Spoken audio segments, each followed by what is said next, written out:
नई प्रक्रिया अपना रही है, जहाँ पात्रता परीक्षा नहीं होने के बाद सीधी भर्ती लगी, इसको कैसे देख रहे हैं आप? देखिए, सबसे पहले तो आपका बहुत बहुत धन्यवाद ठीक है साथ में न्यूज़ का और तमाम न्यूज़ का कि आप लोगों ने इस मुद्दे को उठाया। अभी होता है कि मध्य प्रदेश में पिछले कई सालों के बाद असिस्टेंट प्रोफेसर की भर्ती निकली। अब असिस्टेंट प्रोफेसर की भर्ती लगभग 4000 पदों पर भर्ती निकली, लेकिन जो पहले चरण भर्ती निकली है लगभग 1700 पदों पर भर्ती आई। अब 1700 पदों पे अगर भर्ती आती है तो इसका मतलब सीधा सीधा सा होता है कि असिस्टेंट प्रोफेसर बनने के लिए आपके पास एक पात्रता परीक्षा होती है, जैसे नेट की परीक्षा है, जैसे कि स्टेट एलिजिबिलिटी टेस्ट की परीक्षा होनी चाहिए, इसकी परीक्षा होनी चाहिए। क्योंकि जब व्यक्ति ये योग्य होता तब फॉर्म भर सकता असिस्टेंट प्रोफेसर का। उन्होंने पहले विज्ञापन तो जरूर जारी किया था कि हम SET का पेपर पहले लेंगे, मतलब जो आपका स्टेट एलिजिबिलिटी टेस्ट होता है पात्रता परीक्षा लेंगे, उसके बाद जो है असिस्टेंट पर भर्ती कराएंगे। लेकिन इन्होंने कल रात में क्या किया, पहले इन्होंने असिस्टेंट प्रोफेसर की भर्ती निकाली। अब इससे क्या होगा कि जो कुछ खास लोग जो 2018 के पहले जिन्होंने पात्रता परीक्षा पास की होगी उनका सिलेक्शन होगा, या कि कुछ हो सकता है सरकार कुछ खास लोगों का सिलेक्शन हो जाए। क्योंकि जो नया बच्चा है जो हर साल पोस्ट ग्रेजुएशन की डिग्री ले रहा है, जो PG कर रहा है, MCOM कर रहा है, MTech कर रहा है, MSc कर रहा है, ये तमाम छात्र जो कर रहा है, क्यों कर रहा है भाई? वो भी तो चाहता था कि आगे चल करके उसको असिस्टेंट प्रोफेसर बनने का मौका मिला जाए। मामा का बार बार कहना, मामा जी का कहना कि भाई हम मध्य प्रदेश में चाहते हैं कि मध्य प्रदेश में सरकारी नौकरी हो, मध्य प्रदेश के व्यक्ति कहाँ थे। जो SET परीक्षा होती है, स्टेट एलिजिबिलिटी टेस्ट जो होता है, मध्य प्रदेश जो पात्रता परीक्षा होती है, वो इसीलिए होती था कि उसमें सिर्फ MP का बच्चा बैठे और असिस्टेंट प्रोफेसर बनने की योग्यता को हासिल करे।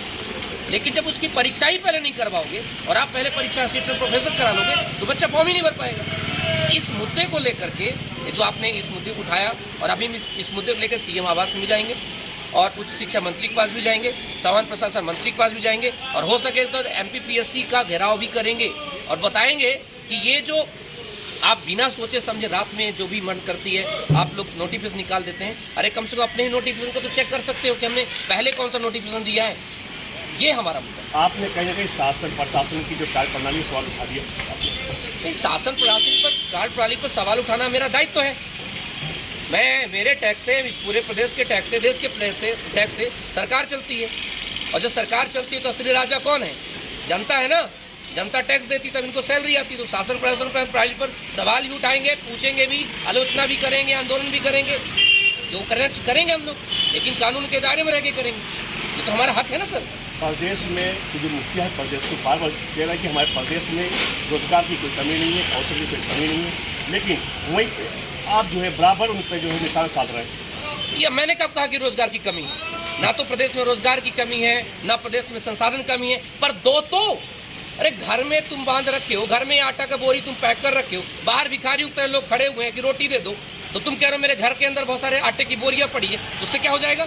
आटे की बोरियां बांटो तो सही, चावल बोरियां बांटो तो सही। अगर रोजगार पड़ा हुआ है प्रदेश में तो रोजगार बच्चों को दो तो सही। जब रोजगार दोगे तब तो काम होगा, चाहे वो मुख्यमंत्री शिवराज सिंह चौहान हो, चाहे कोई मुख्यमंत्री हो, चाहे कांग्रेस की सरकार रही हो, चाहे BJP सरकार रही हो।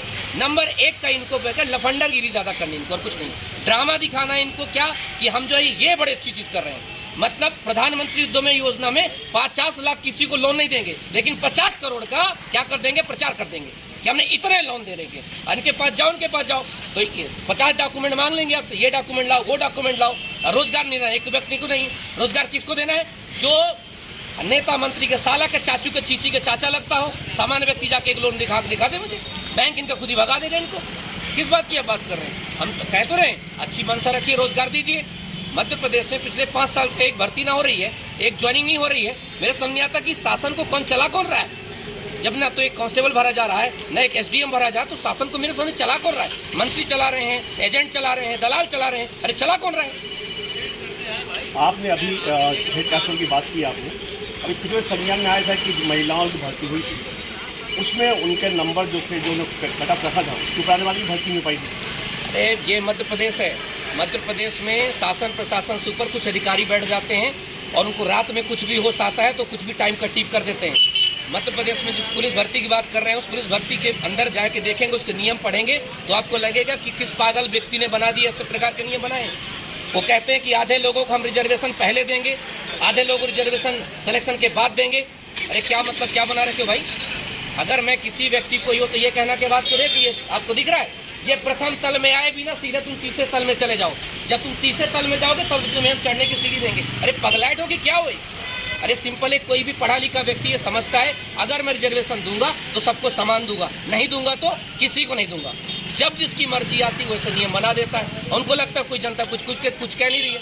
अरे जिस दिन मूड खराब हुआ जनता कुछ दिन सड़क पर आ जाएगी, सबको सड़क पे ले आएगी। अब क्या करोगे भाई? सर अभी देश का चुनाव बहुत करीब है सर, क्या ये जो युवाओं में जो एक आक्रोश था सर, जो आपकी आवाज़ में सर ये जोश है, क्या चुनाव में दिखेगा सर? अरे युवा की सबसे बड़ी गलती है वो ससुरा बिल्कुल यूट्यूब से, फेसबुक से, इंस्टा से, सोना बाबू से बाहर निकलना नहीं चाहता। नहीं 5 मिनट में मतलब सही कर दे, सारी सरकार को सही कर, सारे प्रशासन को सही कर दे, लेकिन उससे फुर्सत कहाँ है अपने पर्सनल चीज़ों से? उसको तो पता ही नहीं कि हमारे प्रदेश में क्या हो रहा है क्या नहीं हो रहा है। आई डोंट लाइक पॉलिटिक्स, बच्चे एक चीज़ कह देता है, आई डोंट लाइक पॉलिटिक्स। उससे क्या होता है? अरे तुझे पॉलिटिक्स पसंद नहीं, लेकिन पॉलिटिक्स को तू बहुत पसंद है भाई।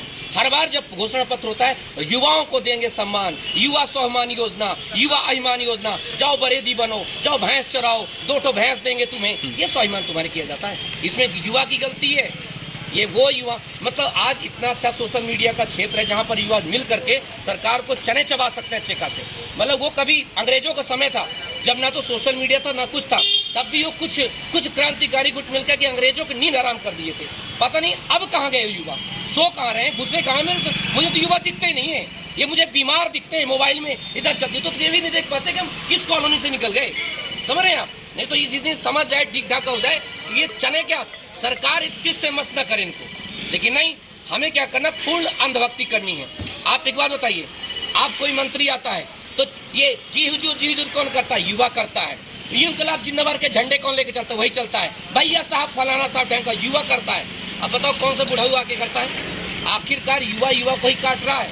और जिस दिन युवा समझ जाए कि हमारे बेरोजगारी के लिए ये लोग जिम्मेदार हैं, हमारे बेरोजगार के लिए ये लोग जिम्मेदार हैं, हमारे हक को ये लोग हनन कर रहे हैं, उस दिन देखिए मजा आ जाएगा।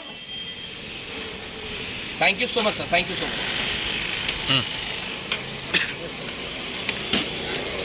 आप ये मुद्दे मतलब बहुत अच्छा पूछा। इसको काटिए।